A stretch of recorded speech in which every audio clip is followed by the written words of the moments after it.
ఈ కేసుకు సంబంధించి డ్రగ్స్ కేసు కూడా టచ్ అయ్యే అవకాశం ఉందా? అంటే దాని వెనకాల ఎవరున్నారు కూడా తీగలాగే అవకాశం ఉంటుందా? 100% ఆల్రెడీ మా టీం ద్వారా మేము మా ఇన్వెస్టిగేషన్ మేము మొదలు పెట్టుకున్నామండి.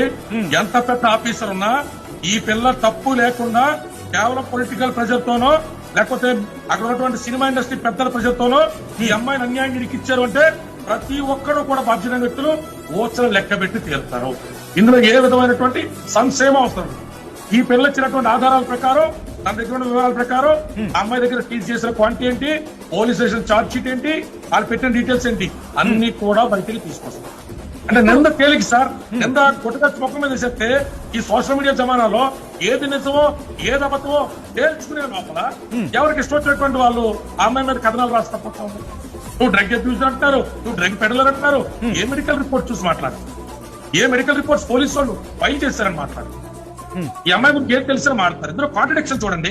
పోలీసు వాళ్ళు ఏమో ఈ అమ్మాయి డ్రగ్స్ అమ్ముతుందని చెప్పి కేసు కడతారు.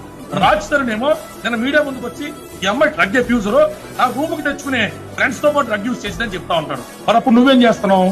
నువ్వు బాధ్యత పౌరుడివి, సినిమాలో హీరోవి, ఈ అమ్మాయి డ్రగ్ యూజ్ చేస్తుంటే నువ్వు వీడియో తీసి పోలీసులు కంప్లైంట్ చేయలేకపోయావా?